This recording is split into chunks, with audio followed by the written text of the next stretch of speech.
বলি ও বাছা, আমাকে একটু বিনোদপুরের রাস্তাটা বলে দেবে? ও বাছা, আমাকে একটু বলবে যে এই দিক দিয়ে বিনোদপুরে যাওয়ার রাস্তাটা কোনটা? কি করো তোমার আবার কি চাই শুনি? সকাল সকাল আমার ঘুমটা দিলে তো নষ্ট করে। আমাকে যদি বিনোদপুরের রাস্তাটা একটু বলতে বাছা। বিনোদপুরে যাবে তুমি? ওখানে তোমার কি কাজ শুনি? আছে, অনেক কাজ আছে। তুমি শুধু আমাকে রাস্তাটা বলে দাও বাবা। আচ্ছা শোনো, এই রাস্তা দিয়ে সোজা হেঁটে চলে যাবে, ঠিক আছে? তারপরে বামে একটা রাস্তা পাবে। বামের রাস্তাটা দিয়ে একটু সামনে আগালেই আবার ডাঁয়ে একটা রাস্তা পাবে। সেই রাস্তা থেকে হাত দশেক সামনে গিয়ে একটা বট গাছ দেখতে হবে, ঠিক আছে? ওখান থেকে সোজা গেলেই বিনোদপুরে তুমি পৌঁছে যাবে, ঠিক আছে? তোমাকে যে কি বললে ধন্যবাদ জানাই। এখন তাহলে আমি চলি, হ্যাঁ? বিনোদপুর থেকে মানুষ বাইরে যায়, কিন্তু এ বেটা তো বাইরে থেকে বিনোদপুরে যাচ্ছে। না না, বিষয়টা তো সুবিধার লাগছে না। এক্ষুনি যাই, কর্তামশাইকে জানাতে হয়তো ব্যাপারটা।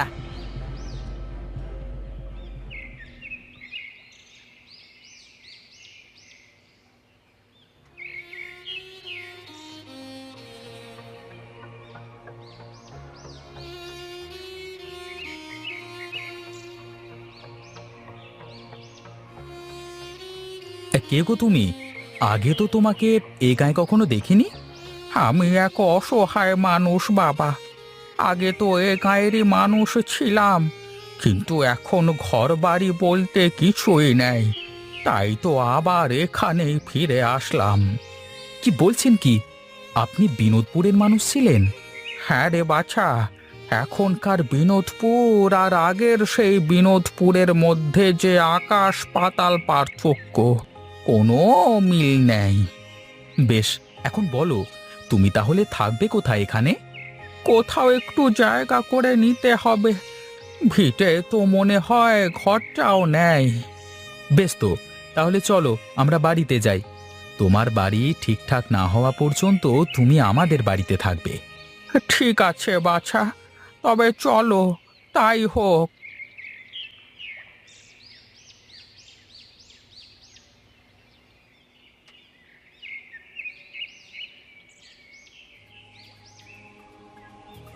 কিরে, তোকে এমন দেখাচ্ছে কেন? কি হয়েছে? এক কথা, কথা সর্বনাশ হয়ে গেছে কথা। আহা, কি সর্বনাশটা হলো বল না আগে। কে কার সর্বনাশটা করলো শুনি? কথা, এই প্রথমবার গায়ে কোনো বাইরের মানুষকে ঢুকতে দেখলাম, তাও আবার কিনা অনেক বয়স। আচ্ছা, লোকটার নাম কি? কোথা থেকে এসেছে কিছু জানিস তুই? না কথা, আমার কাছে শুনলো যে বিনোদপুরের রাস্তা কোনটা, তারপর তো সোজা গায়ে ঢুকে পড়লো, আর আমি দৌড়ে আপনাকে বলতে আসলাম। শোন ফটিক, যে করি হোক এই লোকের খোঁজ বের করতে হবে।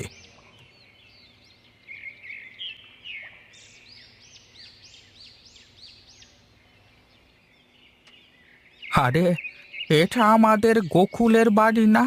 দেখে তো তাই মনে হচ্ছে।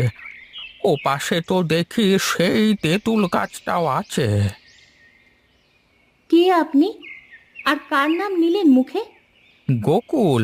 হ্যাঁ, গোকুল হলো আমার ছোটবেলাকার বন্ধু। ওর ছেলে পরশ তো এ বাড়িতেই থাকতো, তাই না?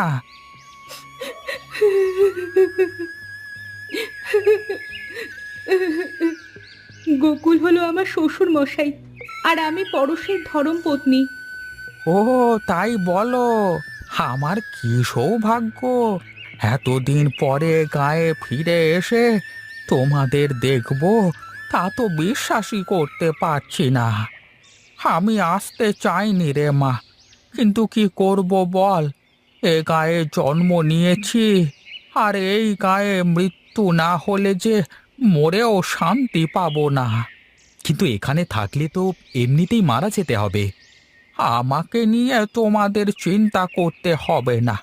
তোমরা যেভাবে থাকো, আমিও সেভাবেই থাকবো। আমার কিছু কাজ আছে, সেগুলো না করে যে আমি মরতেও পারবো না। মা, তোমরা কি বাইরে দাঁড়িয়ে গল্প করবে, নাকি ওনাকে ভেতরে নিয়ে যাবে? তুই তুই দাদু ভাইকে নিয়ে ঘরে যা, আমি হাতের কাজটুকু শেষ করে আসছি।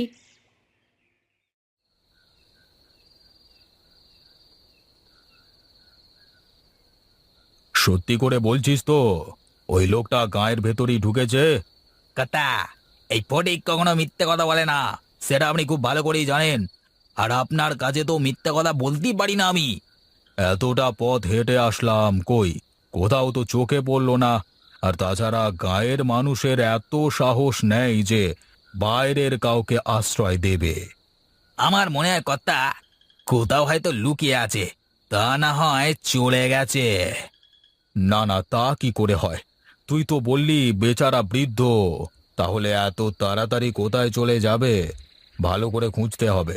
আমার বুড়োটাকে চাই চাই।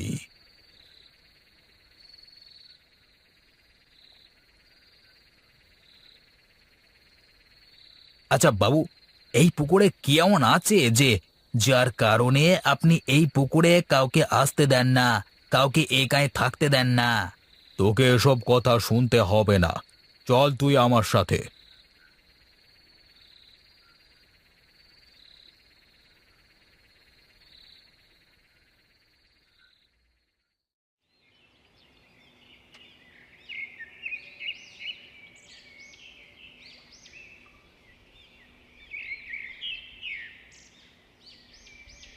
কি ব্যাপার, তুমি আমাকে এখানে নিয়ে আসলে কেন?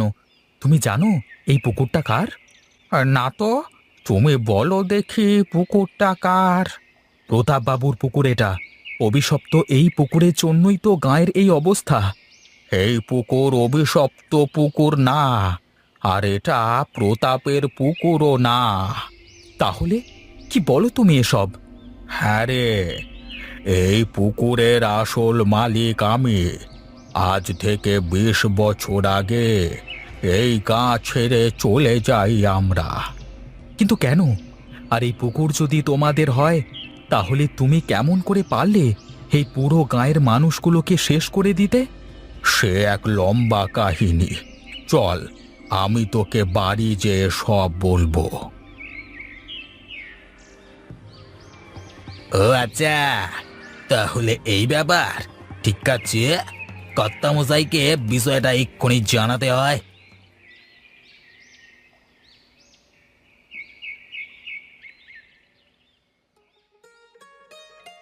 জানিস, আমাদের গায়ে আগে কোনো কিছুর কমতি ছিল না।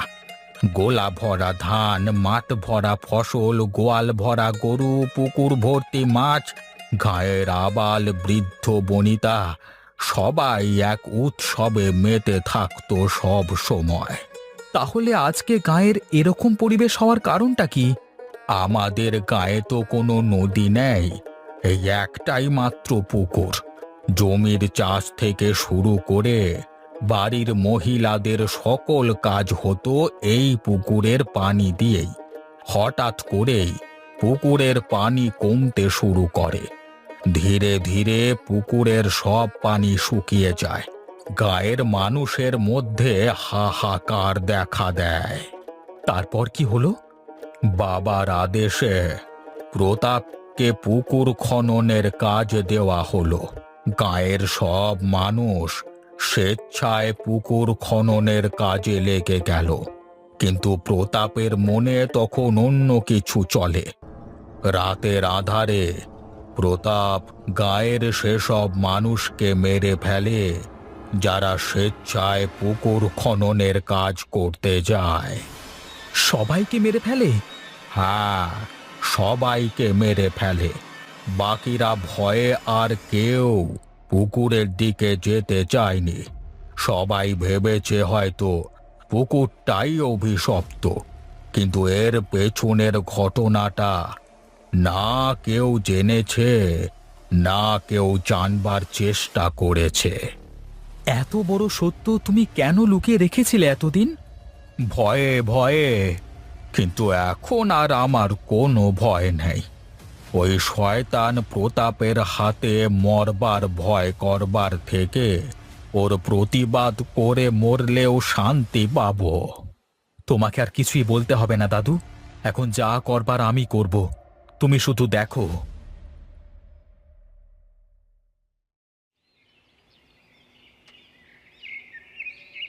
কর্তা কর্তা পেয়ে গেছি, ওই বুড়োর খোঁজটা পেয়ে গেছি।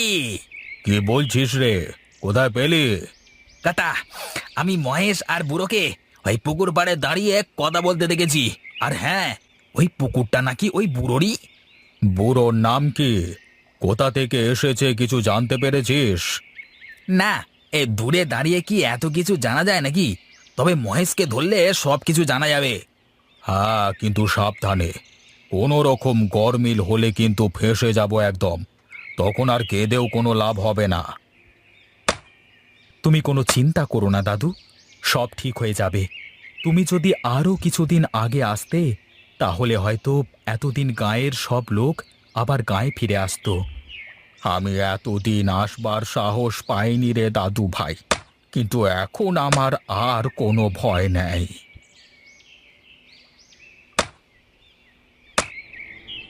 তোমরা সবাই থামো।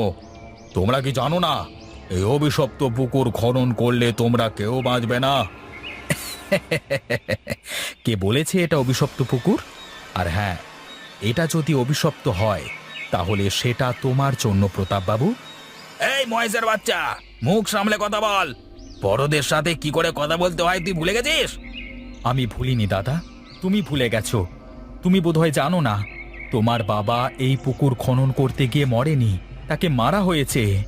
কি বলছিস? কি বলছিস তুই এসব? বিশ্বাস করিস না ওর কথা ফটিক, ও মিথ্যে বলছে। আমি মিথ্যে বললেও উনি তো আর মিথ্যে বলবেন না। তুমি বলো দাদু। এই প্রতাপী টাকার লোভে গাঁয়ের মানুষদের মেরে পুকুরটাকে অভিশপ্ত করে গাঁয়ের সব মানুষকে এখান থেকে তাড়িয়েছে।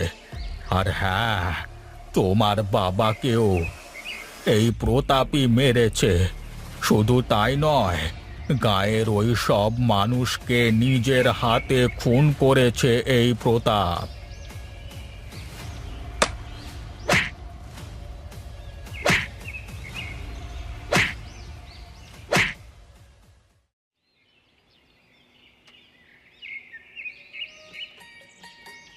আজকে অনেক দিন বাদে আবার গায়ের এরকম চেহারা দেখে চোখের শান্তি মিলল।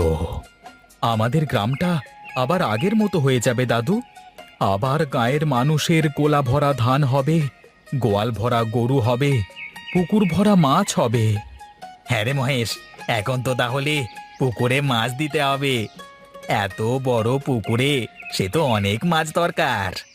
কিচ্ছু চিন্তা করো না দাদা, আমি সব ব্যবস্থা করে ফেলেছি। এক্ষুনি মাছ চলে আসবে। ওই তো মাছ চলে এসেছে। এবার চলো আমরা সবাই মিলে পুকুরে মাছ ছাড়ি।